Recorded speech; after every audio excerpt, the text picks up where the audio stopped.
My name is Geoff MacKay. I'm President and Chief Executive Officer of Organogenesis. That's my day job. I'm also Chairman of the Board of the Alliance of Regenerative Medicine, effective this January, and also the Chairman of the Board of MassBio, which in Massachusetts is the oldest industry lobby group. So what I would like to do to start this off is just to give a general overview of the state of affairs of regenerative medicine. It will be pretty macro. I think that in the audience we have people that have devoted their lives to our field, and we have people that are just getting started. So I'm going to begin just with a few slides which just give a general feel of where the field is at the moment. So in terms of the need and why are we doing this, I think everybody recognizes that we have a number of pending epidemics: aging, obesity, diabetes. One of the most astounding statistics that I've seen is that the segment of the elderly will increase from 40 million to 72 million in what is essentially a very short period of time. So there really is a medical imperative to try to address this. And why is this relevant for regenerative medicine is obviously regenerative medicine is very versatile and targets a number of disease states, but many of which are exclusively targeting this chronic elderly segment.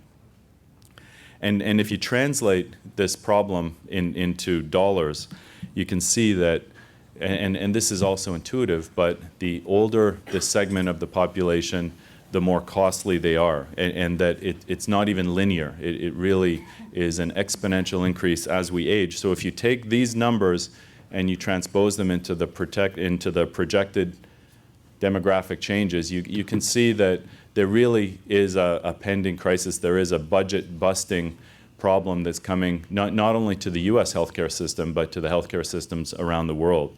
So really, if there are any innovative solutions to this, certainly it behooves the nation and society as a whole to really mobilize to try to address. And regenerative medicine is really being proposed as one of those solutions. And what is very well understood right now is that when you take living human cells in a petri dish, they've been very well quantified to induce regeneration. When you take cell populations and deliver them in many, many different ways, injecting them, housing them in many different delivery systems, in early stage research, they've been very well quantified to induce regeneration. You can then go forward and look at the same thing in now hundreds of phase 2 and phase 3 trials, really from head to toe, and the same thing is true. And the technology, the field has been validated with multiple FDA approvals. So this is just a subset of the types of disease states that regenerative medicine directly applies to and is being aggressively studied by many, many of our industry partners. So I won't go through them, but I think what you can recognize is that some of these are really the holy grail in the life science industry, is that these are large disease states with very high unmet medical needs. If you translate this into patient flows, it might not be that regenerative medicine directly applies to every single one of these, but certainly to every single patient, but certainly a subset can really benefit from the concept of delivering cell-based cellular therapeutics to induce regeneration. And if you turn the number of patients into a financial discussion, you can see, and this is of course not news to anybody in the room, that these are really something that costs the healthcare system a fortune, chronic, ongoing diseases, and if there's any opportunity to put a dent into these costs, it would really behoove us. So the idea of applying regenerative medicine has not been novel. It's been around since the 1980s. It's really the innovative concept of the intersection of the physical sciences, of engineering physics with biology, of taking biology and making products out of it. So this definition, a revolutionary field focusing on translating fundamental knowledge in biology, chemistry, and physics into materials, devices, systems, and a variety of therapeutic strategies to augment, repair, replace, or regenerate organs and tissues, is a mouthful. I think I had to take 2 breaths to even say it. But the idea of delivering cells to induce regeneration is what we're here to talk about. That translates into many different strategies. And on this slide, it's just meant to capture, it's not even inclusive, but some of the strategies that the broad regenerative medicine umbrella encompasses. Certainly on the top, cell and gene-based therapies, just the idea whether you inject them, whether you surgically implant them, gene therapy using cells as the delivery system itself, small molecules, that might not be intuitive, but the idea of delivering small molecules or large proteins to induce stem cell homing, tissue engineering, whether they're acellular or cellular biological materials to surgically implant, is very well documented and approved, and we understand the field of biologics and the potential role on regenerating tissue. Now, importantly, the definition sometimes can be interpreted narrowly about the therapeutics. And what is very, very important is that our field of regenerative medicine is much more broadly encompassing. And you can see just from the statistics that are stated there is that services and manufacturing, there are many companies dedicated to services and manufacturing and using stem cells or other living cells as tools, as models, as disease models, has really, really exploded, whether it's iPS cells or other specific differentiated cells, has really, really exploded recently. And if I'm perfectly honest, as a CEO of a therapeutic company, we like to think that we deliver the innovation, but really the innovation is delivered by some of the fantastic growth in the tool industry in our field that has allowed us to do what we do. And then if you break out regenerative medicines, you see cell and tissue-based therapy, 65% of the total, regenerative compounds and devices, a quarter of the total, and biopharmaceuticals comprise 10%. So where are we today? The Alliance of Regenerative Medicine took an aim at estimating the current value of the field, and not all companies are public, and so this really took some primary research, but the estimate in 2010 is that the revenue generated by the field was 460 million, essentially doubling to 900 million in 2012. And then the last statistic on the slide, that we believe the field has treated roughly 500,000 patients by 2011. I know that my company, Organogenesis, shipped its 500,000th unit of our key product, Appligraph, in 2012. So the field is really not fledgling. There's much more than a proof of concept about the clinical utility of delivering living human cells as therapeutics. And if you just break it out, you can see a few statistics. First of all, it is a global field, but heavily US-centric still. And the US has the critical mass of companies. And I think also FDA, the Bureau of Biologics, has the most experience of any regulatory body in the world at how to assess, how to regulate this type of technology. And but you do see activity in the rest of the world, including Europe. Now, the therapies are being sold or tested. The simple way of saying it is that they're being tested from head to toe, and that the idea of using cells to induce regeneration is well studied, but also the immunomodulatory effects of these cells are being tested, and you can see that in some of these clinical applications, it's one or both of those mechanisms of action. This is a slide that I don't think is widely understood by the public at large and not by the investment community at large, is that this is no longer a field that is not ready for prime time. This is a field that has translated science into multiple FDA-approved products that are commercially available, that are being shipped and applied to patients every day. I mean, one estimate for my company alone is that one of our cell therapies is applied Monday to Friday, somewhere in the US every 60 seconds. And that's just one of the companies that you see there. And so you can imagine that this is something that is now being widely adopted, impacting patients' lives every day. So these are the products that are on the market. If you look at the products that are commercially available, what types of applications, you see musculoskeletal, diabetes, oncology, cardiac, wound, non-cardiac, ischemic, skin and soft tissue, and ocular regeneration. If you look at the clinical trial overview, You can see that there are a nice balance of clinical studies in phase 1, 2, and 3. And I think that it really purports to the health of the field. I think also if you look at what is the risk associated with further innovation translating into proven FDA approvals, I guess a few points is one, because of the validation of the field to date with approved products that have become commercially successful, that's one surrogate. But also there is such a critical mass of technologies that are in phase 2 and 3 that we don't need them all to survive. There is a natural clinical attrition, whether you're talking about small molecules or biologics, and that will be true in regenerative medicine. But I think that we're really seeing that enough of these technologies are translating that I don't think that calling the field into question in terms of the viability is really, it's become a moot point. And importantly, the larger companies are starting to really show up.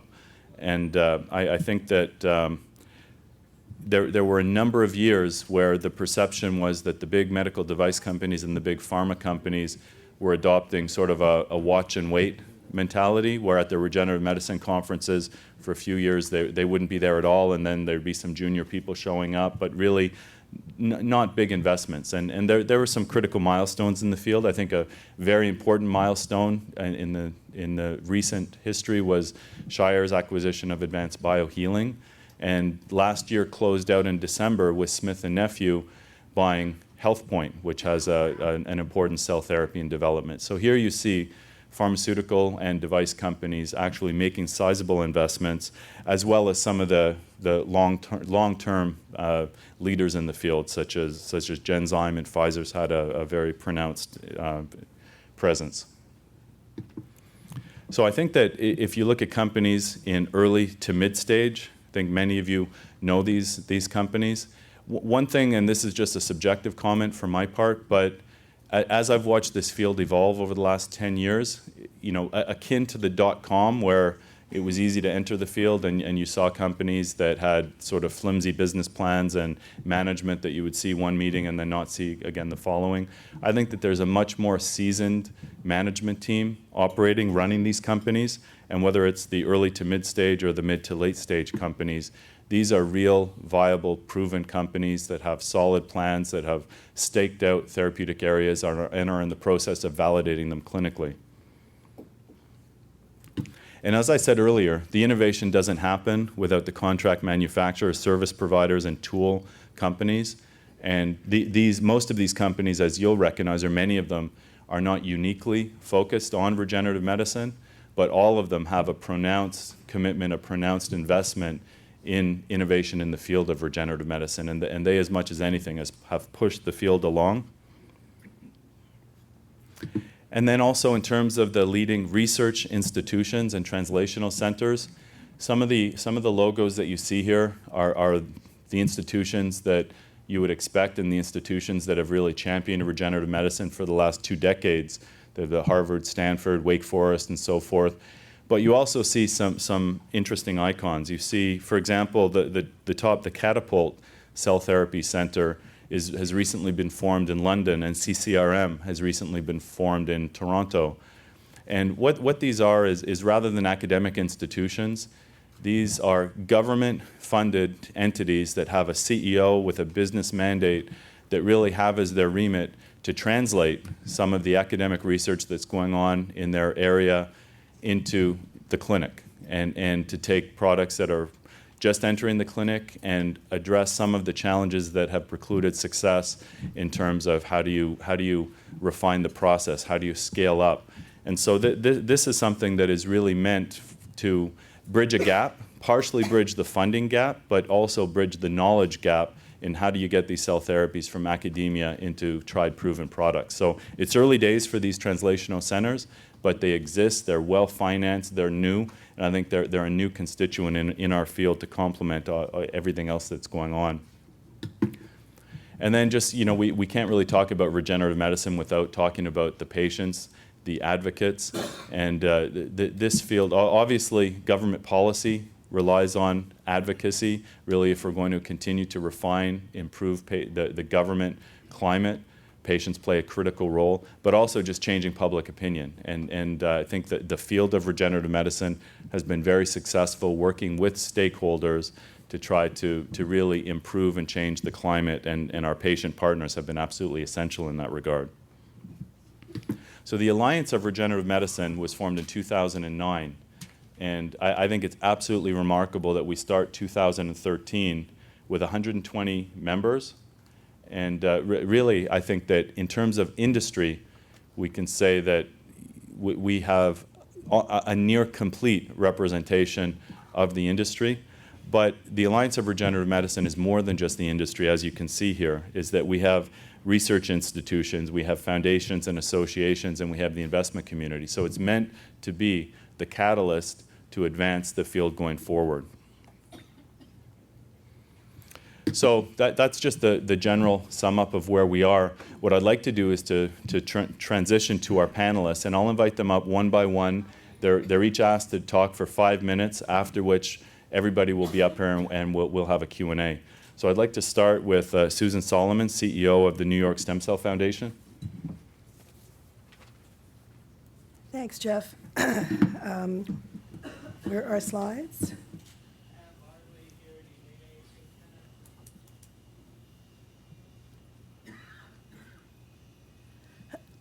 Great. I'm excited to be here today. I think I see a huge difference in the industry in the last year to this year. I just want to give you the perspective that we have on stem cell research. We're a nonprofit biotech that's patient-driven, and we've invested about $100 million in capital that we've raised and invested, about half of it in our own internal research program and about half of it supporting researchers around the world. And we have been very active in all areas of stem cell research, including developing therapeutics, as well as trying to advance technologies for cell therapy. This is a problem that a lot of people in this room know faces the industry. The numbers, sometimes it's 2 billion, sometimes it's 1 billion, sometimes it's 10 years, but it's really a problem, and a lot of it, we believe, has to do with the fact that we haven't had the tools until now to do drug screening and disease modeling on the human cells that actually are getting sick with the disease. But we've been taking animals artificially inducing diseases that they don't ordinarily get, then curing those diseases, and it's kind of not a surprise as to when we get results that are suboptimal. Useful, but not as optimal as the opportunities that we have now. Everyone in this room has to be aware of IPS technology and the validation that the Nobel Prize to Shinya Yamanaka and colleagues was really represented. But there are real challenges with this technique, and that is an area that as a nonprofit where we're not quarter-to-quarter driven or investment driven, we can take sort of a longer term and a high-risk view. And so we said we've got a problem of scalability, artisanal approaches to making a stem cell line a couple at a time. It takes several months. And you get basically a few cell lines from a pretty homogeneous population. And if we really want to industrialize stem cell research, we need to address this issue. So we decided that we would do this, and we did something we started a couple of years ago, and we created a massive parallel processing system to do this. We weren't sure that it was going to work, and until about a year ago, we thought maybe we would just have a lot of expensive plastic and metal. But in fact, it has worked. And so by having this processing system where we can create perfect, identical stem cell lines in huge quantities, we can also then go the next step and create models of lots and lots of different diseases and genetically array them, so that in effect what we're really doing is creating a cell array very similar to the kind of arrays that people are used to in genetics. So I think in terms of where we see the future of stem cell research going in regenerative medicine, both for developing therapeutics, which is something that we are very, very focused on, And in fact, a couple of weeks ago, we had a wonderful breakthrough where one of our teams was able to develop a highly efficient method for overcoming mitochondrial disease and actually doing a transfer of a DNA into a healthy oocyte, and that is going to stop the transmission of mitochondrial disease and ensure that women with that disease can have healthy babies. That's real, and that's going to go into the clinic within the next 12 months. So, you know, anyone, I think, to Geoff's point, who thinks that, you know, regenerative medicine is not here, it's here now, and I think that also now we're going to have the tools to really incorporate the fact that, you know, we aren't all the same. We do have genetic differences, and it's going to affect both how disease in all of us expresses itself and how it needs to be addressed. Thanks.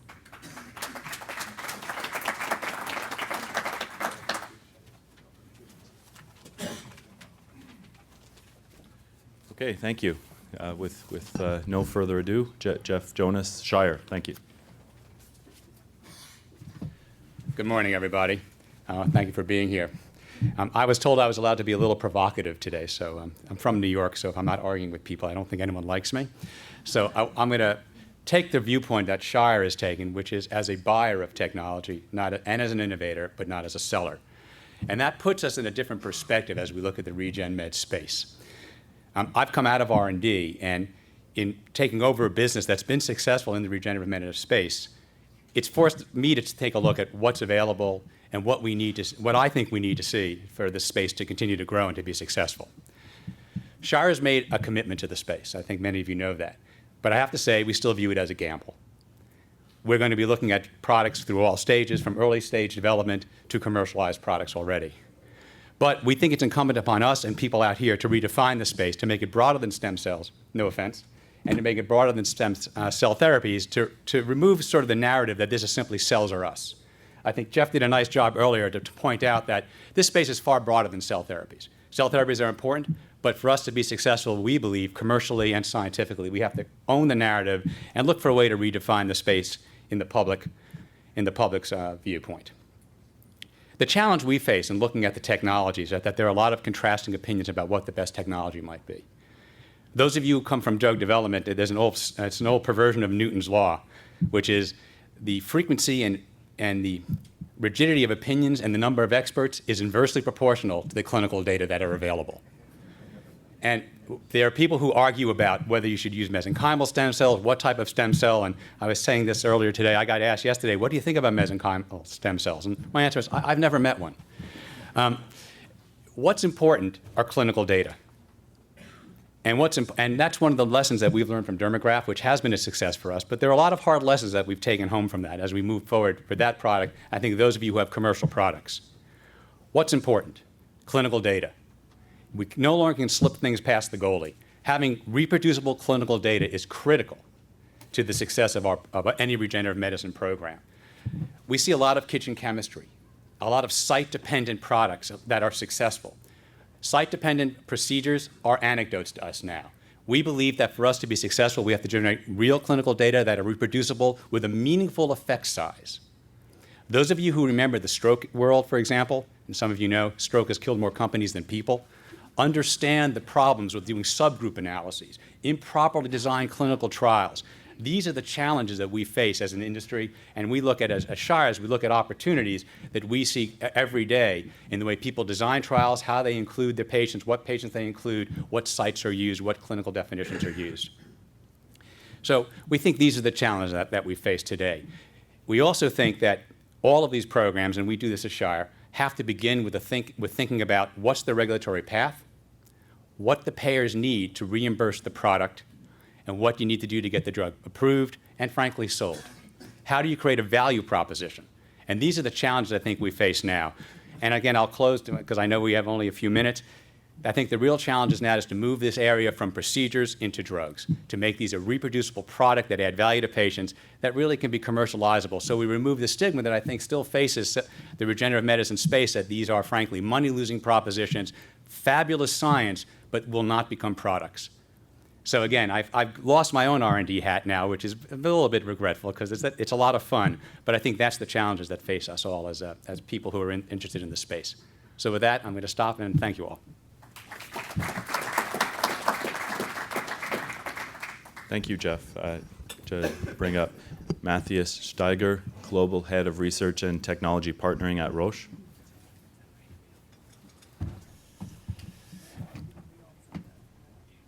Okay, good morning. So I'm representing here the big pharma perspective. And so we have maybe to start with a little look of what happened. I mean, it's an analyst panel here, so I don't have to tell you. We all know productivity, R&D productivity has declined over the past years, you know, and obviously this has led to issues of rethinking the strategy of the pharmaceutical industry, of the big pharma players. But I mean, just recently, last year though, we have seen that drug approvals have gone up again. So somehow companies are able to adapt. And on the other side, if you like, on the upside, we have the demographic changes that leads to us to rethink about how we actually treat diseases, to actually bring innovative medicines for unmet medical needs. And these two factors actually, if you like, one, you know, rather on the negative, one on the upside, actually have led to many pharmaceutical companies, as has been shown in the introductory slides, also to enter the field of regenerative medicine, because this can bring solutions to these both problems. At the same time, so this is more you know, the financial-driven, business-driven aspect, we have had very exciting and I'm also coming from the R&D field, so I'm very excited and thrilled about the biological progress that we have seen of the understanding over the past years, which have led to John Gurdon's and Shinya Yamanaka's Nobel Prize in Medicine last year. It has manifested in that, you know, and both actually, and I mentioned both names, are very important for the pharmaceutical industry and for the research to bring this field forward. One is the differentiation capabilities into the different lineages, and I will come to that, how this can be used, and the reprogramming of Shinya Yamanaka, of course. So these discoveries have opened up new possibilities to actually do innovative drug discovery, to approach drug discovery in a new way. And certainly pharmaceutical companies have picked up on this and advanced the field. It has increased the focus of attention, obviously, to exploit these scientific developments, as well as I mentioned before, address these unmet medical needs. Regenerative medicine, and it has been mentioned just before as well, has many different facets, one of which is clearly the cell therapeutics themselves, but on the other hand, we can also use these cells to combine, actually, if you like, the traditional drug discovery approaches of pharmaceutical companies using small molecules or biologics to intervene in the endogenous cell development of the body to bring regenerative medicine drugs to the market. And both of which can, of course, also be combined. And coming from also now bridging the science, you know, that I mentioned before, these exciting progresses that have been made of the fundamental understanding of these biological processes with the applied drug discovery has, from my perspective, being in partnering. And I think also regenerative medicine has helped to drive partnering of pharmaceutical companies with academia or biotech into a new field of bringing these capabilities together, because it's really, as I mentioned before, it is an opportunity now to bridge how we did drug discovery many decades ago with these new inventions together. And for this, I mean, pharma companies have picked up And some examples are that we have found an understanding of white to brown adipose tissues that could lead to treatments of metabolic diseases, very severe diseases, or that have big implications for the society, obviously, and that and accordingly could reach to solutions. So with that, I mean, we have come to a very closer model from bench to bedside, or also disease in a dish, as it is referred to. And again, bringing in the Roche perspective, having also a diagnostics division that leads to personalized medicine treatments, we can see the IPS approach really going into this way as well, leading to, again, new approaches to drug discovery. With that, a whole field opened up by scientific progress created a wealth of future opportunities for pharmaceutical companies.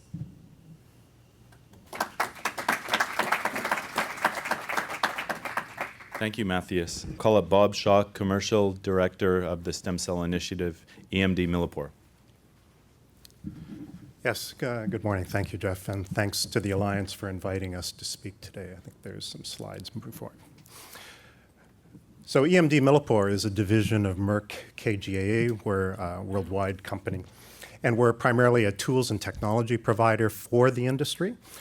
Our businesses are really divided into three areas: bioscience, which provides the tools and technologies for research; lab solutions, which provides contamination control; and process solutions, which really provides manufacturing scale systems for the production of biopharmaceuticals and other products. In terms of stem cell applications and regenerative medicine, we see two primary areas where commercial opportunities exist. One is in the area of drug discovery. As has been previously mentioned, the ability to use stem cells or derived cells as replacements for primary cells and to ask those fundamental biological questions that can't be addressed in any other way provides a real opportunity, as well as obviously the therapeutic applications, both in terms of therapy and cure, that we all look forward to.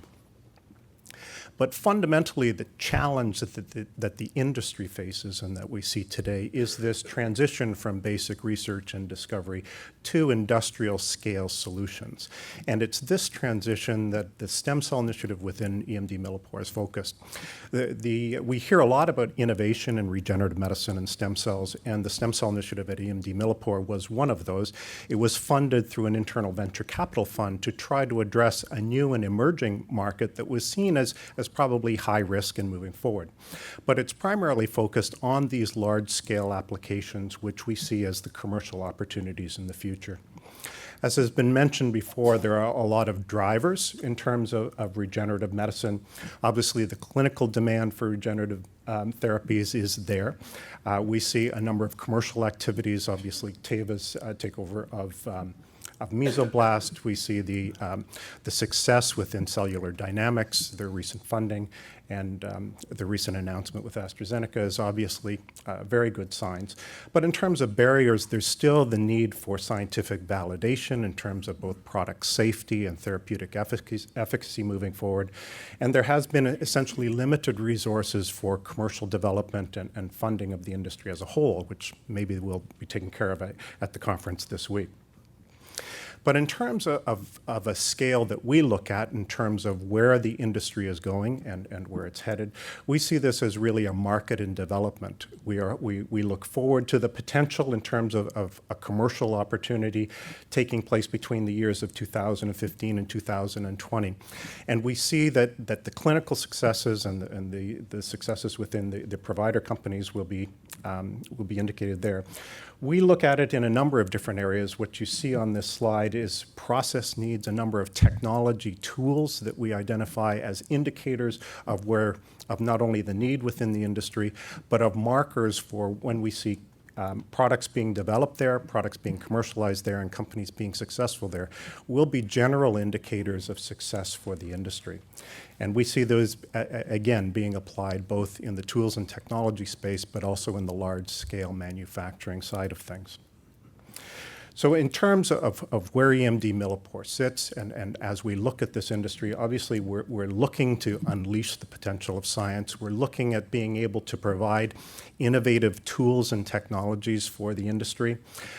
One of the advantages of stem cells and regenerative medicine is the ability to focus on the cell itself.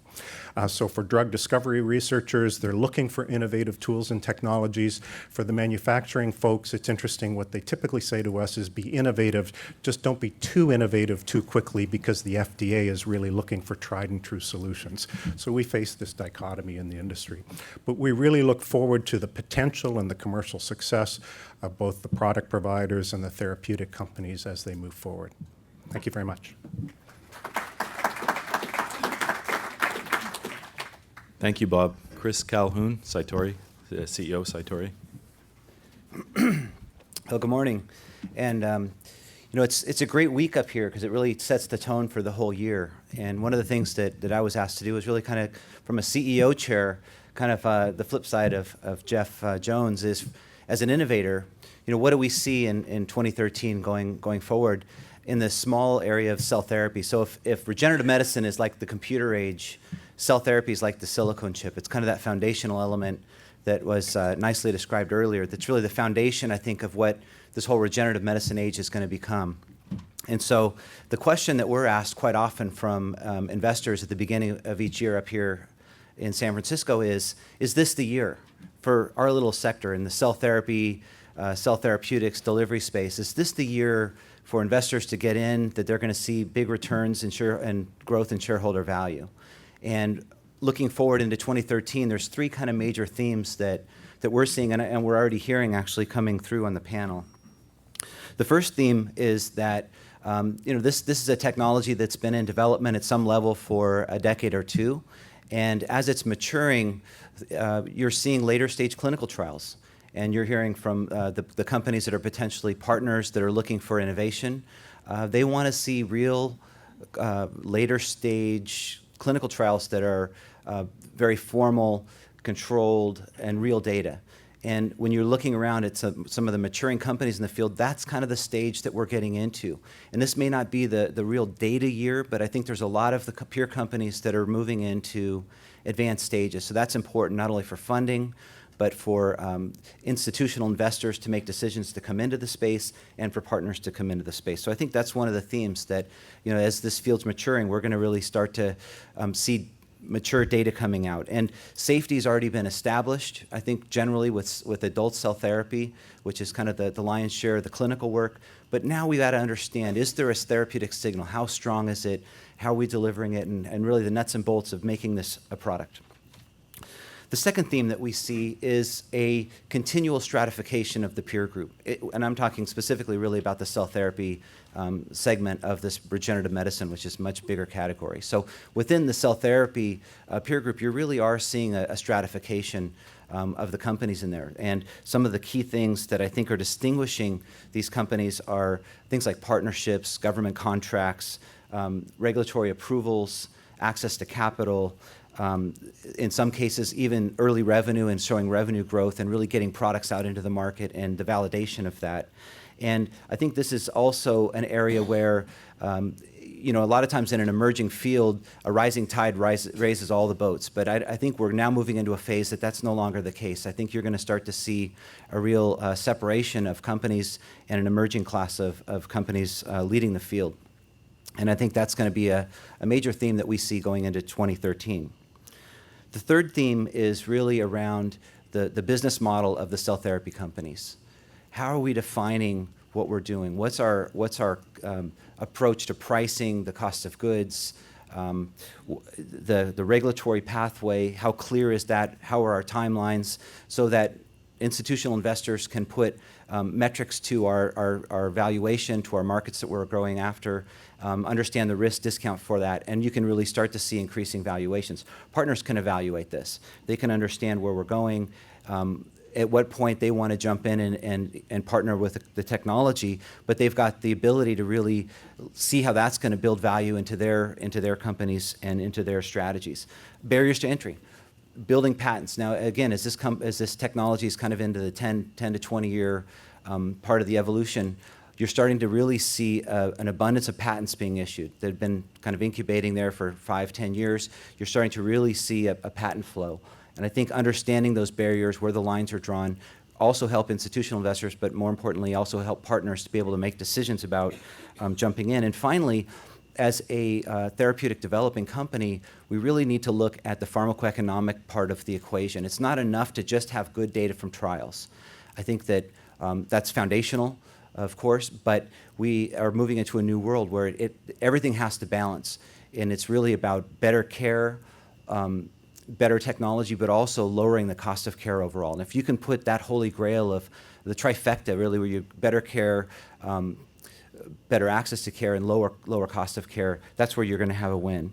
And so I think that's going to need to become more transparent and more clear. And I think you're going to see that over the year. A lot of the discussion is going to be around that. Not only, okay, we have clinical data this is working to solve heart disease or wounds or other issues, but what's the economic impact of that, and how are we going to get it reimbursed, and how are we going to really make this a product that's adopted widely into the mainstream market?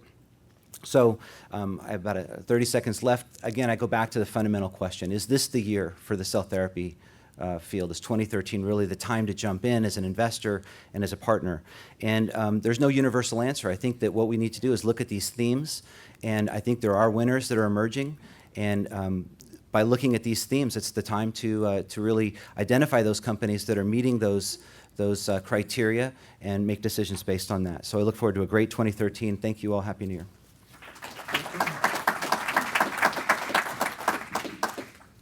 Okay, I just want to make sure that you're up next, Mark, if that's okay, because my orders. Is it Mark up next? Okay, I'd like to invite Mark Froelich, EVP and Chief Medical Officer of Dendreon. Thank you. Thank you. Thank the organizer for the opportunity to participate. What I wanted to do this morning was review for you some of the challenges and lessons learned that we've appreciated on the journey to getting the first immunotherapy approved for cancer and the subsequent commercialization. And I also want to spend a little bit of time talking about, from my perspective, how I see the field of cancer immunotherapy evolving in the near future. One of the most important learnings we had was in clinical trial design and endpoints. Our initial trials were designed with disease progression as an endpoint, and as we saw our data emerge, it was very clear that overall survival was the most important endpoint by which to judge these therapies.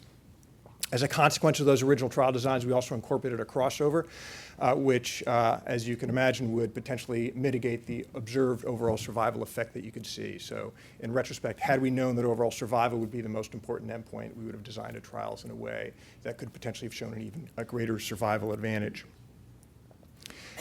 Being a first-in-class novel treatment, I think, has posed challenges for physician understanding.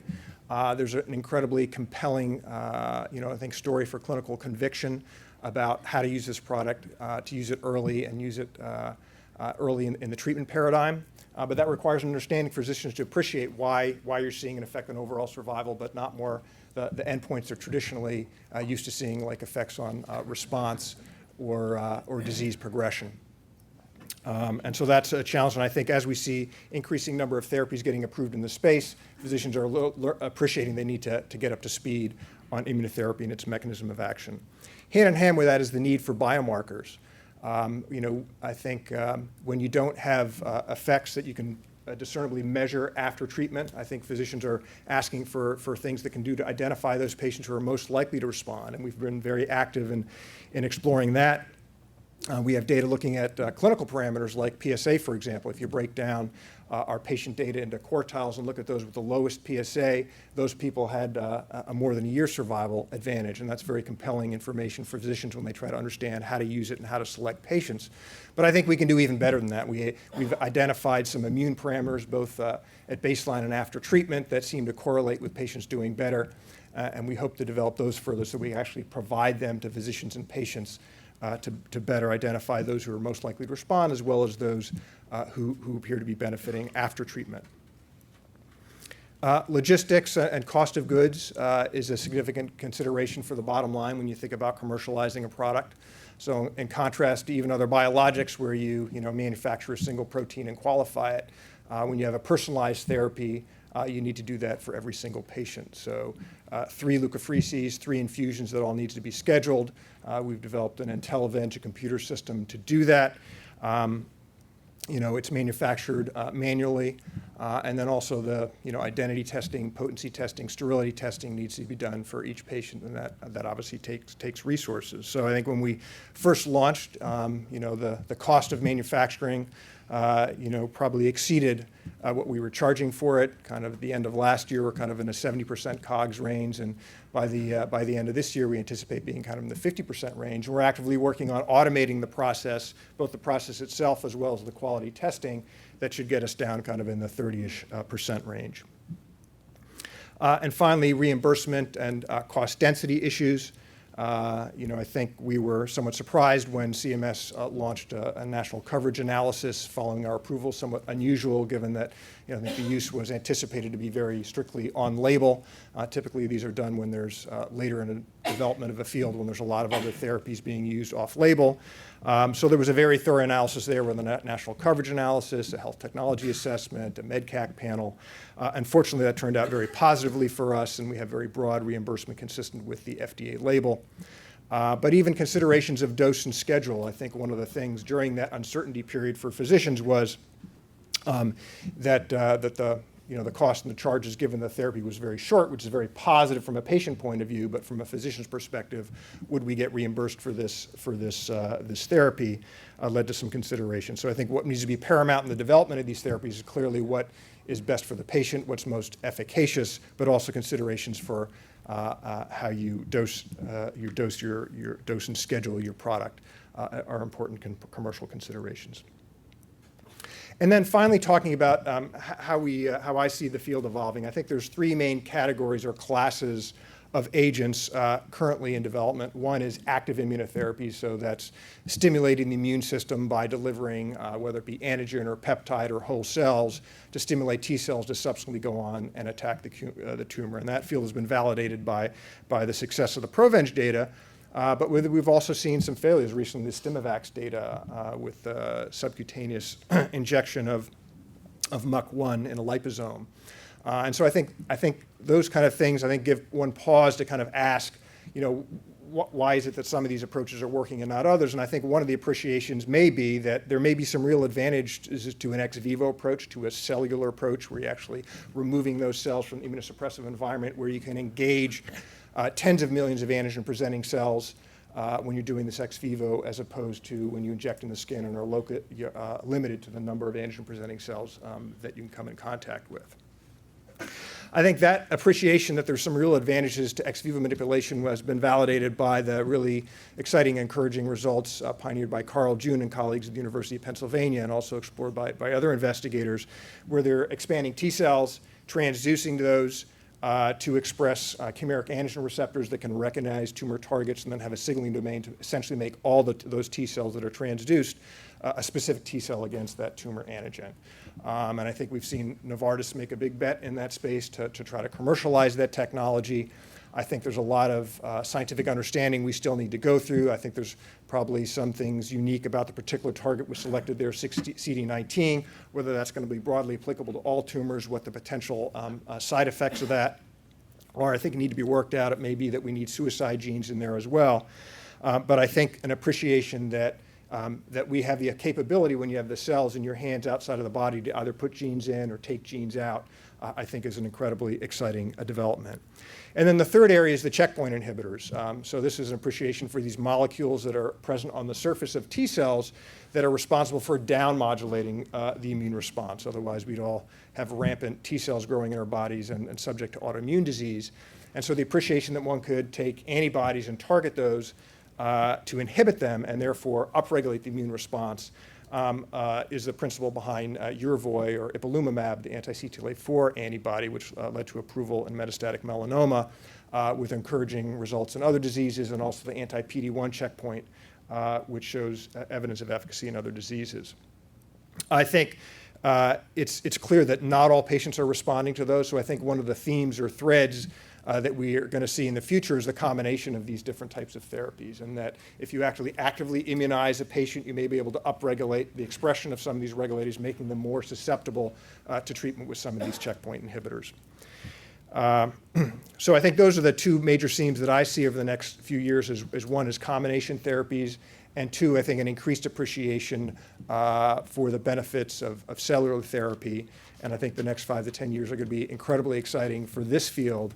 And we're going to see immunotherapy not just a treatment for select different cancers, but a component of the treatment for all cancers. And in my view, likely to become the most important cornerstone, given that I think the therapeutic index, the efficacy with a favorable safety profile that you can get from this type of treatment approaches. Thank you. Thank you, Mark. I'd like to ask Karin Hehenberger, EVP and Chief Medical Officer of Coronado Biosciences. Oh, thank you so much, and thank you to ARM for inviting me here today. I have great respect for organization, having worked closely with it both at Johnson & Johnson and most recently at the JDRF, really focusing on diabetes and autoimmune disease. Coronado Biosciences is focused on autoimmune disease, and I think we just heard now how important it is with immune therapy. When we think about regenerative medicine, we think about cell therapy mostly, but in autoimmune disease, in many of these diseases, you actually destroy the very tissue you need. And that tissue can be replaced with new cells or new organs that are developed in laboratories or transplanted. But the body itself is still autoimmune. So if you do not address the autoimmunity in the immune system in the person, you're going to still have to continue to replace more cells. So our company, Coronado, we have a product that we're testing now in clinical trials that is trying to address this issue, this very issue of the dysfunctional immune system that is present in autoimmune disease. And it's all based on the hygiene hypothesis. So that means that in places where there's excessive hygiene, and this is a good thing, we don't want to suffer from infections that kill us. And it's obviously been a development over the years that we don't have to fear that so much anymore in the Western world, and especially in certain areas, Northern Europe, certain areas in the US. But that has also come with a price, that we have an increase in autoimmune disease. And some of these diseases are inflammatory bowel disease, multiple sclerosis, type 1 diabetes, rheumatoid arthritis. There are about 100 different kinds of these diseases, and they are increasing. While in countries where there's still a problem with hygiene, they don't have this problem as much. And this is the basis for what our scientific founder tried to do, which is really to get the body to reset. And by doing that, implementing a product that was present in the past years, but we have removed from our environment. And this is what we're using is the microscopic, odorless, tasteless solution with the ova from the pig whipworm. And obviously this sounds a little bit out there, but what it does and what we've seen both in animal experiments and also in proof of concept initial clinical trials is that we can induce immune, not tolerance, but we can reset where the immune system is rampant in an autoimmune direction, which is an increase in certain cytokines and certain T cells that are aggressive when it comes to inflammation and hurting the body itself. So what we're doing right now, we are in 2 large clinical trials, one with our development partner in Europe and one in the US in Crohn's disease, that being an inflammatory bowel disease. And we're also considering a number of other diseases and are working with investigators in these different diseases, being multiple sclerosis, rheumatoid arthritis, about to enter psoriasis, and just announced a trial in autism.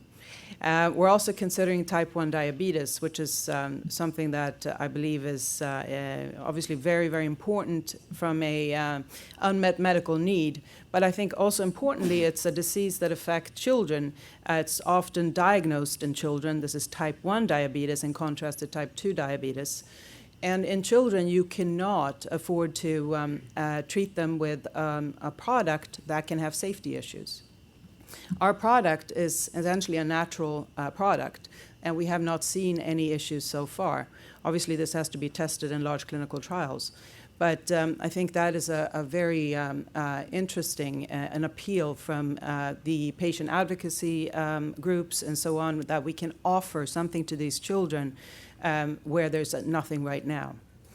So excited about the future, and I think I just want to remind everyone that cellular therapy in diseases that are autoimmune often require addressing the immune system as well. And for our company, Coronado, by this time next year, we will have data from our 2 large Crohn's disease trials, phase 2, and we will have some initial data from investigator-initiated trials. So exciting year, very much so.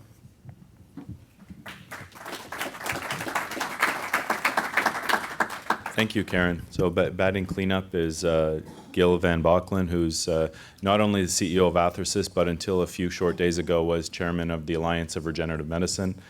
And some of the statistics that I showed you earlier on about the remarkable progress from scratch to being really the voice of the industry were under the leadership of Gil. So thank you very much, Gil. Thanks. Well, one, I'd like to thank Geoff and the ARM team for the excellent overview of what's going on in the field. I think it's important for all of us, particularly during this week, during this event, which is an annual checkpoint, if you will, for the entire industry, to take stock of where we are, what's going on, and where are we headed over the course of the next few months and the next year and out beyond that. I'd like to pick up on a theme that was raised by my good friend Chris Calhoun earlier about really addressing the question, are we reaching an inflection point in the industry? And I think if you take a look at the data that Geoff presented earlier, and first off, I'd like to thank the ARM staff and the ARM team for pulling together a massive amount of information and actually collating that and helping to present it in such an informative and concise and effective way. And for those of you from the media, or for those of you from industry, those slides will be made available on the ARM website, so you will have access to them in a PDF form. So if you didn't get it all down on paper, that's okay. You'll have access to it later. But I think, as many of the panelists talked about earlier today, there are a lot of critical initiatives and a lot of momentum going on right now. As Geoff pointed out, this is not something that is many years away from happening. It's happening right now. Over the past couple of years, we've seen enormous growth in not only the clinical impact, but also the financial impact, the revenue impact, where we've seen aggregate revenues for the industry more than double in a very short period of time. So these therapies are having an impact right now. And I would argue that we're going to see a lot more of that to come over the course of the next several years. And I would argue very much that we are at that long-sought inflection point for the entire industry. And I'd like to talk about some of the reasons for why I feel we're at that. First bullet point, please. So one of the things that I think it's worth bearing in mind is that regenerative medicine therapies, which actually come in many different shapes and different forms, as you've heard from the different panelists today, have one central common theme that cuts across many of the different products and many of the different indications that are being addressed. They're designed to treat significant unmet medical needs where conventional clinical intervention and conventional therapeutic approaches have either failed outright or have had very little impact. And what we know from the numbers that Geoff showed earlier is that if you look across the different therapeutic areas, whether it be cardiovascular disease or inflammatory and autoimmune disease or neurological disease or many other areas, you're talking about enormous areas of economic value as well as enormous areas of potential clinical value where we can make a difference in patients' lives and in the families that are very much impacted by the disease conditions that these patients are suffering from. So there's very large stakes here, very large market potential, and that's something that investors pay attention to and really care about. And I would argue that many of these therapies, because cell therapies or other forms of regenerative medicine act in multimodal ways, they can do things that conventional single-agent therapies cannot do, or frankly may never be able to do, because of the dynamic and the multimodal nature of the way that these therapies work. Next bullet point. as was also mentioned by several of the panelists, we're seeing multiple clinical trials that are maturing this year and yielding data. That's a very important aspect of the inflection point. I think as Geoff Jonas mentioned earlier and as Matthias and others have mentioned, what big pharma companies care about and potential partners for many of the smaller organizations care about are robustly designed, double-blind, placebo-controlled trials that can provide reliable data that illustrates how these therapies are having an impact. And that's what many of the companies, as Geoff pointed out, are actively engaged in, running those types of studies, some of which will produce data this year, more of which will produce data next year, and out beyond that. So that's an important part of reaching that inflection point, if you will. Next bullet. I would also point out that we have a remarkable record of consistent safety that's been accumulated over the past 10 years for a broad range of different types of cell therapy. Susan Solomon showed a summary earlier that showed that traditional pharmaceutical products actually have a very modest success rate, if you will. I'm not sure it's quite as bad as the 99%, but studies have shown that traditional small molecules are typically kind of in the 8 to 10% range in terms of their overall success rate. Whereas biologics and biotechnology-based products have a success rate that's roughly 3 times that, as evidenced by a recent study that was commissioned by the Biomed Tracker study, looked at over 4,000 therapeutic product development programs over the past decade. I would argue that cell therapy is on path to actually meet that or even do better as a result, in part, of the remarkable consistent safety profile that we've seen over the past decade. Next bullet. We also saw, as Geoff pointed out earlier, that the impact of the already approved products continues to grow both clinically and financially, while transformational technology platforms like iPS cells and many other platforms that are being developed continues to advance at a remarkable pace, driven by the ingenuity and the commitment and the relentless determination of the innovators and the organizations that are really driving this work forward. And finally, next point. We're seeing an improved regulatory landscape for innovative therapies. With the creation this past summer of a broadened accelerated approval pathway system as part of the FDASIA or FDASIA, depending on how you like to pronounce it, and the PDUFA legislation, as well as the creation for the first time of a breakthrough therapies category, which I believe will have a fundamental impact in terms of dramatically impacting and accelerating the development of these new innovative therapies and making them, allowing us to get them into patients and into the hands of clinicians faster. And just one more point I think is worth noting, last bullet, there's an improving economic landscape. You know, if you think back to 18 months ago, it's remarkable how much of an impact financial turmoil in Greece can have on the field of regenerative medicine. But that's exactly what we saw, was financial instability translates to investor uncertainty, that translates to less investor participation in these types of transformational areas. But we're getting beyond that.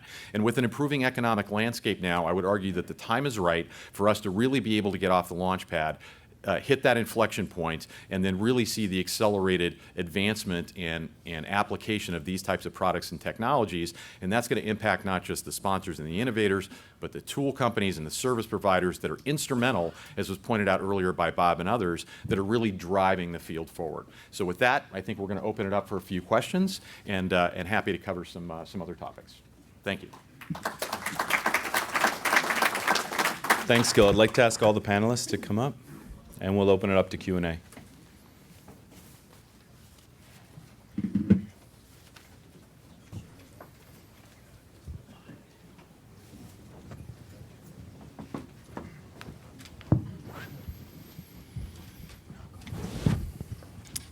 Okay. And anything on your mind? Any questions? Okay, I'll break the ice. Sure. On the larger... Oh, I'm sorry. Hi, Albright Guy, Steve Brozak. On the larger med device / larger pharmaceutical company, it's often been my experience that there are, you got 2 mics now, so twice the answers. It's been my experience that you have multiple team leaders, multiple projects, multiple everything else running. How do you control, in some case, competing projects? How do you control situations where you have 2 projects that might be diametrically opposed to each other? What do you do there? You mean inside? Inside, inside exactly. the company. And I've got a follow-up on that one. I mean, we have an oversight of the projects that are going on in the various disease areas that we are doing, and actually we don't have projects that are have the same goal, you know. Obviously, we have projects that use the same technologies or the same understanding of the biological pathways, and these should be overlapped. I mean, hopefully there is an overlap. Okay, well then what happens if they all of a sudden should have the same goals? How do you make resourcing decisions on what goes forward? And that's my last question. That's the standard portfolio decisions that we have, which is based on strategies and unmet medical needs on how we view the fields that should be used, that these technologies should be used. Yeah. Thank you. But I mean, just let me add one additional comments coming from the research field is actually overlapping projects is not necessarily bad, you know, because serendipity still plays a huge role in drug discovery, and serendipity is discoveries come from redundancies, so it's not necessarily a bad thing. Sorry, just to pick up on that theme a little bit, I think it's interesting that we're seeing that there's a broad range of different approaches that are being taken by companies in the broadly defined field of regenerative medicine. And we're seeing multiple companies and multiple different approaches being applied to the same areas of significant unmet medical needs. And I think, as Chris was pointing out, I personally am rooting for many of these approaches. I think that what you're going to find is that different approaches may work for slightly different patient profiles. But ultimately, to get to your thematic question, Steve, I think the data and the practical and the clinical aspects of things are going to be driving what gets adopted. One of the points that I didn't mention, but I'm actually quite excited about, is that it's not enough to just show your product is safe and effective. You also have to make sure that it's going to be embraced by third-party payers. It's going to get covered and reimbursed.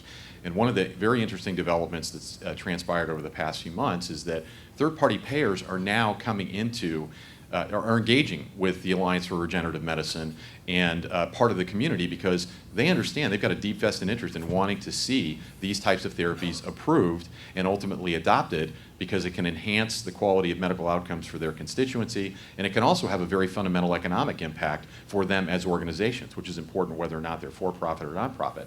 So whether you're a single organization like a pharmaceutical company that's looking for what is the best answer or the best solution, taking a portfolio-centric approach, or whether you're thinking about it from a more macro perspective, which is what's going on in the field, I do agree with Chris that I think what we're going to start to see over the course of the next few years is a little bit of stratification, but in the meantime, I think we're all going to learn a lot from each other's successes, experiences, and in some cases disappointments and failures about things like dosing or mechanisms of action or where things are relevant or where they may be practical or not practical. And I think that's one of the things that makes this particular time so exciting for the field.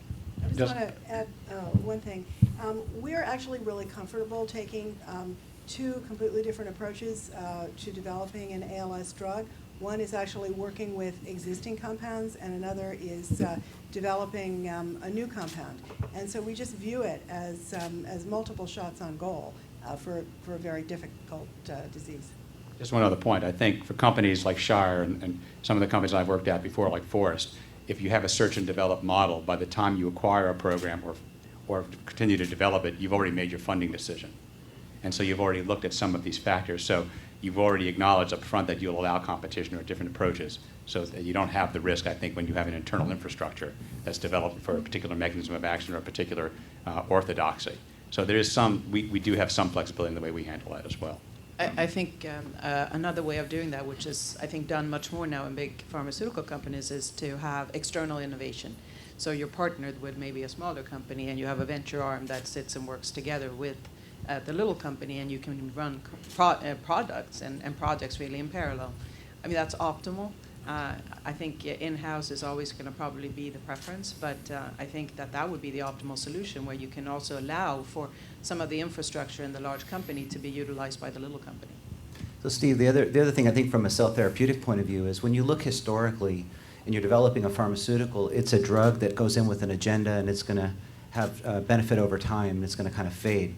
Cell therapy is really a whole new paradigm. You're putting in a cell product that's a little factory that was mentioned earlier, and I think it really goes in more with the toolbox, and it's responding to the cues from that local environment, And so because of that, it's going to have a much broader application than just, let's say, a drug that's going to do one specific thing. So from a cell therapeutic point of view, you're really developing a platform because these are really smart biologics. So one of the challenges for the cell therapy development companies is, what do you focus on? Because you really do have multiple indications that you're approaching because of consistency of mechanism and the fact that these cells are actually pretty smart and pretty powerful. So I think there's a balance there that you have to kind of pick your thing, but I think serendipity and opportunity come along the way, whether it's from a clinician that's using it for something that has a discovery or from the research itself. So it's a very exciting time, and I think we're going to find broad applications because of the power of these cells really being more of a toolbox than a specific agenda-driven pharmaceutical. Yes, sir. Winston Cole, Gen 1 Biopharmaceutical. Winston Cole, Gen 1 Biopharmaceutical. My question is for the whole panel, and that is in the regenerative medicine field, would you be opening up to the idea of endogenous regulators as the agent, as a drug candidates to deal with the disorders and disease, especially in the central nervous system? Maybe you can clarify what you mean by endogenous regulators. I'm not sure exactly. Well, as Chris mentioned, that the cells are very smart, but only certain cells are smart. A lot of them are followers. They follow the instruction from the regulators that do the metabolic process and so forth, or even in the development of the body or the nervous system. So they are instructive cells, or you can call it the master regulators that is responsible to develop the nervous system from two cells. So there must be some very smart cells that tells the system how to differentiate the embryonic stem cells into a nervous system, for example. So if we can harvest that target, and that would be a very important potential therapy for the disorders in the central nervous system, for example. Yeah, maybe I'll lead off here. So one of the interesting things about cell therapy is 10 years ago, people were pretty much fixated on the concept of cells as replacement parts for a broad range of different diseases and conditions. And what we've learned over that time is that there are actually multiple ways for cells to have a therapeutic benefit. One path is to actually either directly or indirectly replace or promote the replacement of tissues or cell types that are damaged or injured through various disease states or things that may happen. But what's become increasingly clear, and frankly I think has become a prevailing theme, is that cells are expressing multiple different types of factors or producing multiple different types of factors, as Chris and others have pointed out.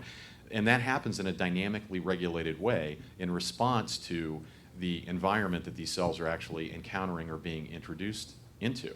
So I don't think it's as simple as, and the other thing is that, and this is I think kind of implicit in your question, it's not just the native cells that are being influenced, it's a two-way street, right? So the cells that are being introduced are influencing, and the cells that are actually resident are actually having an influence on the cells that are being introduced. So understanding, and there's been some very sophisticated technologies and approaches that have evolved over the past few years that have helped us really understand this complex dynamic and this interplay, if you will, among various cell types and tissues in the body. So I don't think it's quite as simple as figuring out the one or two keys that are actually driving the differentiation or the development of specific cell types. I think it's a little bit more complicated than that.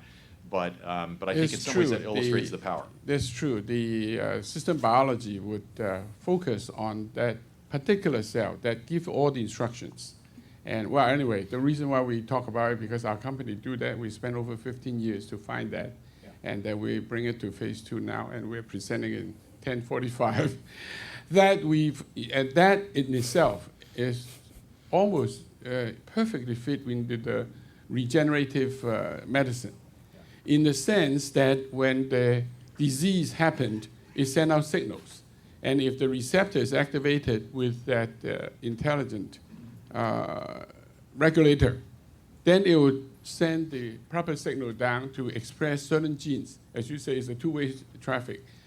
That would express genes proteins to deal with the disease, but at the same time, it's dynamic. For example, for the inflammation. At the very beginning, you need massive dose of upregulating of the anti-inflammation factors. But at a certain point, you have to calm down and to allow for remodeling. So, but that dynamic possibility has to come from very intelligent cells. And that part of the cell therapy is hoping to capture that kind of ability. Yeah, so Okay. one thing for sure, and then we'll close this part out, is that when you put these cells in, they respond to cues coming from that local environment, and those responses change over time. So if you put them in a minute after an injury, or 10 minutes, or an hour, or 2 hours, or a day, or a week, the response of the cells is going to be different because that environment changes as the wound healing cascade progresses. The other thing that's important is that those cell signals become quiescent again in about 30 days. So from a long-term safety point of view, these cells go in, they respond to that local injury, they respond differently depending on the timing, and they respond in sequence over the timing. So there's multiple signals that happen, but they're quiescent and safe again after about 30 days. So I think you're exactly right. Now, will pharmaceutical companies want to jump in and understand how do we enhance for specific mechanisms, specific signalings? Absolutely. That's probably cell therapy 102, and we're at 101 level right now. Okay, could I just we have time for 2 quick questions and quick answers, please. Hi, Manya Baker, Nature Magazine. Yesterday we saw some interesting news about embryonic stem cells, both with the Supreme Court refusing to hear an argument that would have put funding in jeopardy, and also an attempt to relaunch Geron's clinical program in spinal cord injury. But I haven't heard a lot of mention of embryonic stem cells today, so I'm just wondering, do either of those events affect the industry, and if so, how and how much? Anybody want to? I was talking about embryonic stem cells when I was talking about the discovery that we made that was reported in Nature before Christmas, which was the technique for the mitochondrial transfer. And that was something that was privately funded. It derives from an SCNT technique. I don't know what the reimbursement is going to be for that. It'll be probably a bolt-on to an IVF process. But we've always found that in doing ES work, it really was too unpredictable to rely on any kind of government funding. Other comment? Okay, last question. Rick Volier from UC Davis. Listening to the panel, I'm a buoyant optimist. I believe none of us have any problems. Everything's going to go swell. What I would like to ask you is, when you guys go back to your desks, what's the most pressing problem that you have in the field today? And what can we do to solve it collectively as a group? Okay, do you want to just start with Gil and work our way here? Yeah, I'd say it's there's a couple of issues. One is we need more capital flowing into the sector to actually support the development of what's going on in the field. I mean, these are truly transformational technologies and product opportunities, and we're seeing it just grossly underfunded in my estimation over the course of the past few years. So I think that needs to change, but I think it also needs to be driven by the realization of just how much potential there is clinically and economically, and that will enable that to happen. The second thing that I think is critical is that scalability and thinking about how you're actually going to get these technologies delivered. For orphan indications, that's an easier problem to solve. For big ticket indications, whether it's things like heart disease or stroke or many different types of autoimmune disease or orthopedic indications, whatever it might be, understanding how you're going to take that in a consistent way, whatever that product is, and be able to put it into a vial and really deliver day in and day out a very consistent product that's thoroughly characterized, thoroughly validated, extensively tested for safety and potency and activity, and being able to deliver that. Geoff and his crew at Organogenesis have already solved that problem for the products that two products, not one, but 2 products through 2 different FDA regulatory pathways, and they've been able to solve that. So that's a solvable issue. The question is, for each technology and for the field in general, how do we get there a little bit faster? Because that really will drive adoption in some very important ways. So I have 2 answers. One being extremely just derived or driven by my specific company. I mean, the number one focus is to address the patients at the right time, because we have a product that is an immune modulator. So we need to identify the time when we still can save the tissue that is being destroyed. And that's really critical for Coronado. And I think we will do that. The second question is much more, or the answer is much more broader than that. And I think that what I've seen, especially focusing on type 1 diabetes, is that there needs to be more collaboration between the cells and the protection of the cells. So, I mean, you've got two very different technologies. You've got embryonic, you've got IPS, you've got cell therapy companies, and then you've got more device companies that are protecting the cells, or immune companies that are protecting or addressing the immune system. And I think that to get a commercial solution, you have to have a combination of those two, because otherwise they are not working in parallel.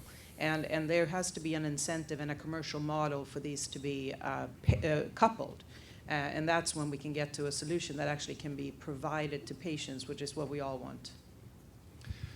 So I think for the commercial applications of therapeutic therapies, I think as Gil mentioned, we talk about scalability, and I think Mark mentioned cost of goods. And for us, it would be more standardization in the processes, and I think a little more familiarity of the FDA to those processes and technologies moving forward. That will come as a result of clinical success. That will come as a result of, let's say, larger deals in terms of partnerships with pharma and biotech. But we really would see the standardization of approaches being critical for commercial success and cost of goods. I would agree with that. That's why we developed the cell array. We think it's essential both to get more money in, we do as much as we can, but also to make sure that we take those numbers, that is a real number, Gil, and actually and get closer to turning that around. And I think that if we are incorporating closer to 90% of the population when we're developing therapeutics as opposed to 1%, we will hopefully be able to reverse the 90+% failure rate and turn it into a 75% plus. And I think standardizing it is also essential. I would just like to say that type 1 diabetes is very high on our scientific agenda, and the biggest scientific problem is the immune system and dealing with that. We make great beta-like cells. Other people make really great beta-like cells. You can make beta-like cells till the cows come home if you can't deal with the other issue. So I think you can look into the world for other examples. And airbags in cars. It took 10 years before that became a standardized product, which is sort of surprising because it's so intuitive. We're trying to do something much more significant. We're trying to innovate a new paradigm in medicine, and that's complicated. And it takes time and it takes money. And I think when you look back in history, there's lots of examples, monoclonal antibodies, other things, that have gone through these cycles where there's an early hope and promise and a big market valuation. Then there's a long period of work where you really have to invest and do all the heavy lifting to bring those technologies forward. That's usually raising the cost of capital values coming down. And then you really see the reality of it. Those products, the winners, they hit the market, and you really start to see the value, late-stage trials, early revenues, and growth.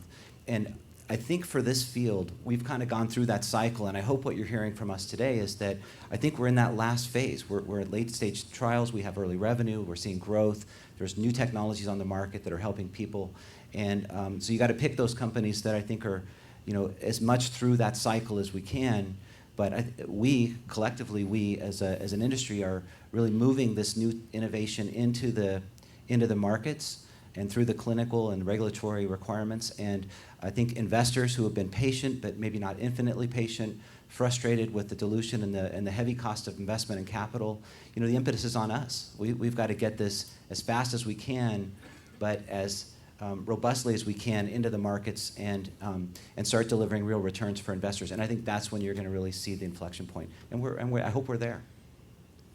So I'll be, I hope, simple, meaningful clinical effect size. End of the discussion. Absolutely required and a viable commercial model. Those are the two most important things. I think when people chase endpoints that aren't meaningful, there's no interest. Just as an example, quickly, son's a type 1 diabetic, and when he was first diagnosed, we spent a fair bit of time looking at a number of these sort of breakthrough therapies. And the one thing I found very curious about how many trials were focused on prolonging the honeymoon period. So anyone who has diabetes or has a kid with diabetes, it's the worst time, right? insulin requirements go up and down all day long. So there's a good example from my mind where we pursue something that may be achievable, but it's not meaningful. So I think those are the two: effect size, commercial model. I would agree with that, and I think in the field of cancer immunotherapy, I think not only is it clinical effect size, but I'm repeatedly humbled by the complexity of the biology. And so with cancer immunotherapy, it's not just the complexity of the cancer, which is incredibly complex, but also the complexity of the immune system, and then it's the interaction between the two of those. And so while I think that, I think the point about well-designed clinical trials for effect size is the most important point, I would also add that I think understanding the biology in parallel, as the point I made in my talk about biomarkers, is important. Just not so when you get that approval, how do you best use it? What information given to physicians about who to use it in and how to follow them and how to sequence with other therapies. But also when you think about how do we make the therapy even better, you need to understand how it works. And so the other theme I think that for cancer immunotherapy is going to major one is this idea of combinatorial therapy. And so that's things that we're working on through our investigator-initiated trial program, combining Provenge with checkpoint inhibitors like anti-CTLA-4, like anti-PD-1, like an IDO inhibitor. I think that's where we're going to see some profound changes in the ability to have dramatic clinical effects for patients. So in addition to what has been said already and following up on this remark, actually, I think understanding the biological processes and building on the scientific advances that we had in the recent years, also building on that and trying to understand exactly when and how and which is the best way to intervene in the endogenous cell development, whether this is with cells, paracrine factors, small molecules, biologics, whatever means, and at which points we should intervene, a deeper understanding of this science. Okay, well, thank you very much. I would ask everybody if you could remain in your seats. We're going to transition right away to the next panel. Keith Murphy is going to chair it, moderate it. He's the chairman and CEO of Organonovo. So thank you very much, panel.